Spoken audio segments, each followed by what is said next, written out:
સ્વામિનારાયણ. મારા ભક્તો, આજે આખા સમાજમાં જે ભયંકર દૂષણ પ્રસરી ગયું છે, ઝેરનું, ઊંધાધૂંધીનું, વધારે દૂષણોથી આખો સમાજ એટલો દુઃખી છે કે જેને બચાવવા માટે શું કરવું એવો એક જેટલો પ્રશ્ન ઊભો થયો છે. પણ આ તો હિન્દુસ્તાન છે અને હિન્દુસ્તાનના બધા પ્રશ્નોનું નિરાકરણ શાસ્ત્રોએ આપ્યું જ છે.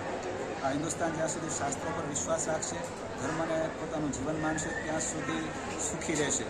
તો લોકોને શાસ્ત્રની વાત સમજાવવા માટે, ધર્મ જીવનમાં દ્રઢ બને એટલા માટે આપણે ભગવાન સ્વામિનારાયણ હસ્તલિખિત શિક્ષાપત્રી દ્વિશતાબ્દી મહોત્સવનું આયોજન તારીખ 14/12/2025થી તારીખ 21/12/2025 સુધી જૂના બગસરા સ્વામિનારાયણ મંદિર દ્વારા યોજેલ છે.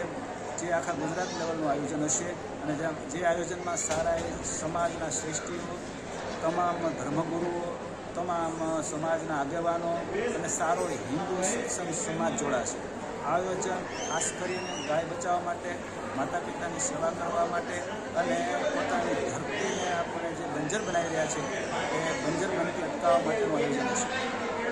સમાજ જ્યાં સુધી પોતાની મેળે આ વાત સમજતો નહીં થાય ત્યાં સુધી ક્યારેય સમાજ સુખી નહીં થાય. અહિંસા એક પરમો ધર્મ છે એવું વેદ વાક્ય છે. અહિંસા ધર્મને લોકો સમજી શકે અને પોતે પોતાની ફરજ નિભાવશે તે દિવસે સમાજના તમામ લોકો સુખી થશે. આપણે ગૌશાળા ગમે એટલી ખોલીશું, હોસ્પિટલો ગમે એટલી બાંધીશું, વૃદ્ધાશ્રમો ખોલીશું, એનાથી સમાજમાં શાંતિ કે સુખ નહીં વર્તે. સમાજને તો સુખ મળશે જો હોસ્પિટલમાં જવું નહીં પડે, જો માતા પિતાને વૃદ્ધાશ્રમમાં જવું નહીં પડે એવું સમજશે અને ગાયને પોતે પોતાની મેળે સાચવવાના પ્રયત્ન કરશે. ગાયને ગૌશાળા મૂકવી ન પડે એવું જ્યારે થશે સમાજમાં, ત્યારે આખો સમાજ સુખી થશે. તો એવું સમજાવવા માટે હવે ભગીર પ્રયત્ન છે. આ પ્રયત્નમાં સારું ગુજરાત તમામ લોકો જોડાશે અને પોતપોતાની રીતે બધા આ ઉત્સવને પોતાનો માની અને પોતે એ પ્રમાણે વર્તવાના અંતરથી સંકલ્પ કરશે.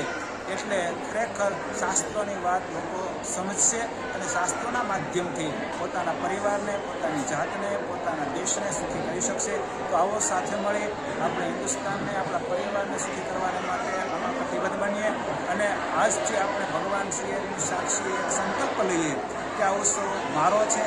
આ ઉત્સવને વધારે ને વધારે દિવ્ય બનાવવા માટે અમે બનશે એટલા સંકલ્પ કરીશું, બનશે એટલા પ્રયાસ કરીશું અને જન સુધી શિક્ષાપતિનો સંદેશ પહોંચાડવાના ભગીરથ પ્રયત્ન કરશું. એવી અમે આજથી કાયમીને માટે આ ઉત્સવની બાંયધરી લઈએ છીએ. એ અમે આપના ચરણોમાં વંદન કરી અને કહીએ છીએ. એવી અપેક્ષાની સાથે જય સ્વામિનારાયણ.